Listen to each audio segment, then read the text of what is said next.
Então, né, a inteligência artificial, ela já entrou forte no cotidiano das pessoas, né? Mesmo sem perceber. Tem gente que usa diretamente, né, o ChatGPT, o Gemini do Google ou outros modelos aí de IA, mas tem gente que usa indiretamente. Por exemplo, se você ouve música de streaming, aquela indicação da rádio, ouvir músicas similares, isso é feito por inteligência artificial, né? Se você usa um Alexa, você está usando inteligência artificial. Se você compra no Mercado Livre, o centro de distribuição ele usa inteligência artificial para para despachar os produtos ali. Então, a inteligência artificial já entrou bastante pesado no nosso cotidiano, né? Só que ela tem um impacto no meio ambiente que é gigantesco. Mas a gente não vê. Porque é muito diferente de um carro que você está vendo ali soltando a fumaça. Ela é como uma caixinha mágica ali, né? Que você interage com ela, mas você não vê o que está atrás e como isso é prejudicial para o meio ambiente. Você não vê como ela funciona, né, Edgar? Você não olha para os bastidores e sabe o que está por trás daquela conversa. Exato. Eu levantei alguns dados aqui para trazer para a nossa audiência para exemplificar o impacto que a inteligência artificial tem no meio ambiente. Então, assim, basicamente são 3 pontos principais. O alto consumo energético, a poluição e a produção e o descarte de hardware. Vamos lá para a próxima, que tem dados. Bom, o treinamento de um único modelo de IA, isso não é dos modelos grandes, ele pode emitir até 284 toneladas de carbono. O consumo de data center nos Estados Unidos, só nos Estados Unidos. Tudo bem que é o maior país em termos de data center, mas a China já está encostando, né? Ele consome aproximadamente 1 trilhão de litros de água, só nos Estados Unidos. Gente, 1 trilhão, Edgar, que absurdo! Só nos Estados Unidos. E já o consumo de eletricidade já está em cerca de 3 ou 4% da eletricidade mundial. Fala, pô, 3 ou 4% parece pouco, não, é um absurdo isso.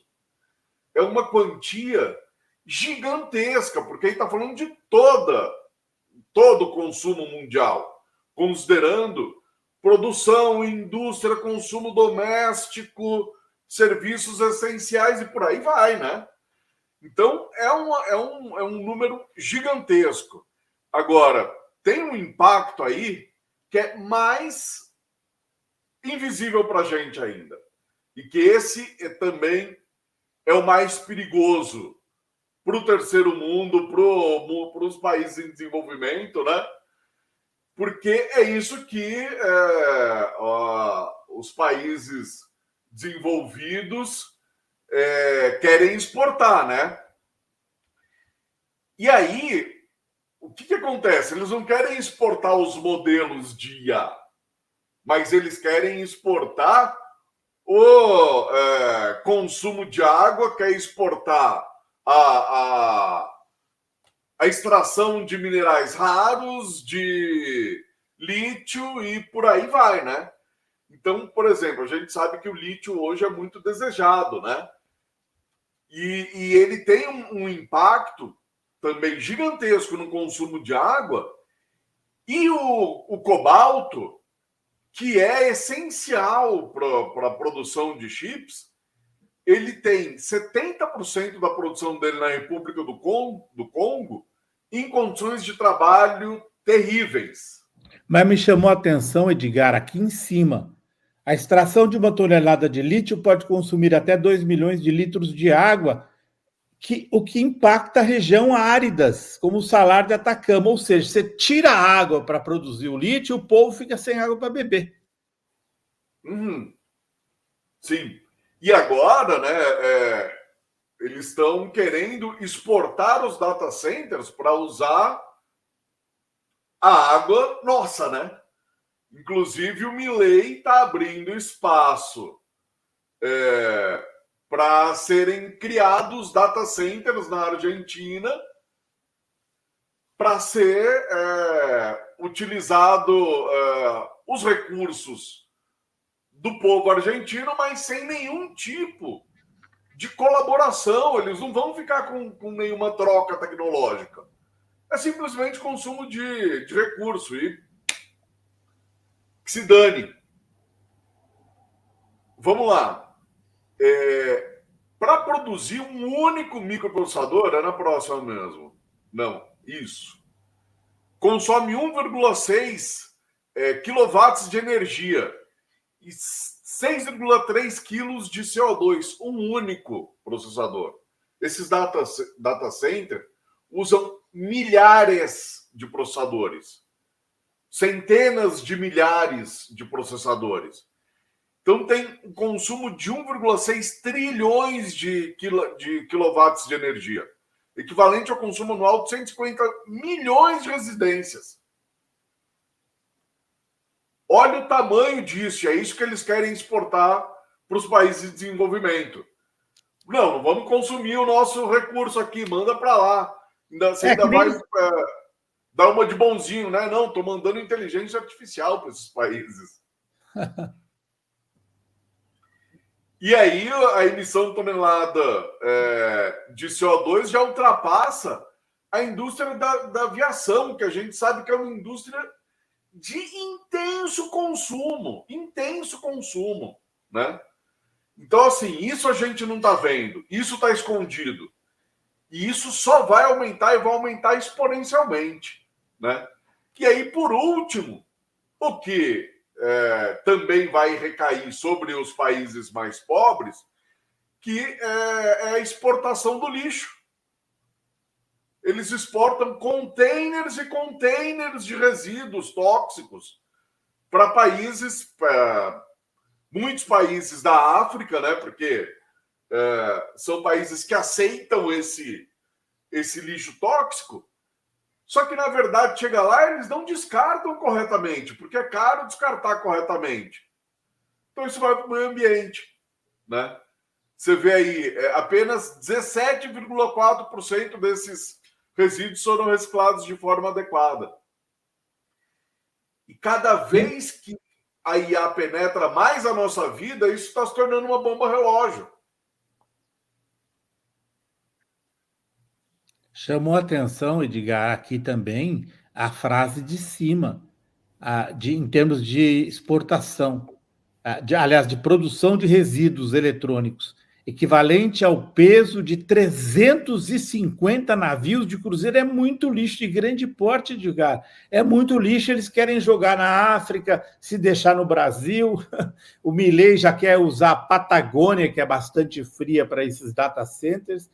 É o neocolonialismo da inteligência artificial, podemos chamar assim? Sim, sim, sim. E assim, e é exatamente o mesmo modelo. Eles controlam os meios de produção, controlam o conhecimento desses meios de produção, controlam os modelos, né, de inteligência artificial e querem exportar somente o consumo de recursos ambientais, né? Então vem para o Brasil, vai para a Argentina, para qualquer outro lugar, um data center, mas o conhecimento técnico científico não, né? É só o data center, é só a produção, é só o uso dos recursos, só o uso da eletricidade, o uso da água, mas o conhecimento eles não querem abrir, até porque isso está tudo em posse das mega corporações, das mega plataformas que têm como o seu principal capital o seu produto, os seus direitos intelectuais fechados, né? É interessante, Edgar, porque a tecnologia muda, mas a lógica predatória é a mesma, né? A lógica predatória é a mesma da indústria, né? Que se estabeleceu em uma multinacional que se estabelece em outro país para aproveitar seus recursos naturais, mas aquele país que cedia aquela indústria, né, não é beneficiado diretamente por aquela produção, pelo contrário, ele só é explorado no sentido de que entrega os seus recursos naturais. E agora, com uma tecnologia super promissora, que é a inteligência artificial, né? A lógica predatória, apesar da nova tecnologia, se mantém exatamente a mesma, né? Ao longo dos anos, muita gente sempre falou que um possível conflito mundial futuro seria em torno da questão da água, né? E a gente não contava que a própria inteligência artificial poderia ser uma das bases para essa disputa de acesso à água, né? Saber a quantidade de litros que são utilizados de água para um data center me surpreendeu muito esse dado. Eu vou procurar até ler mais sobre, porque eles precisam de muito muita água interessante, para muito perigoso. resfriar. Né? Para resfriar o data center.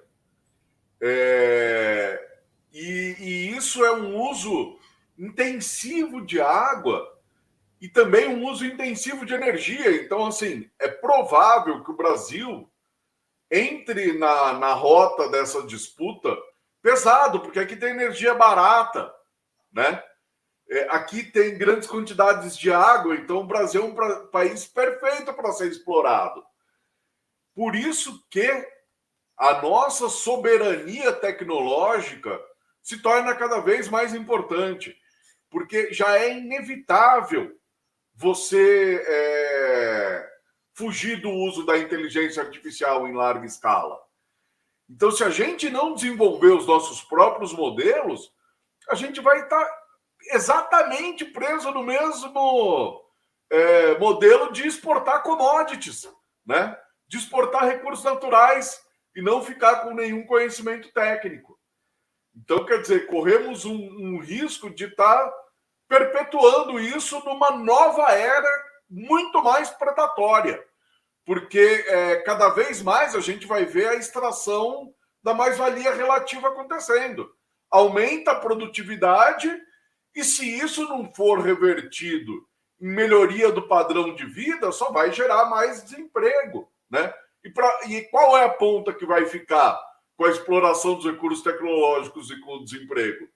Aqui, né? O lado mais fraco da corda.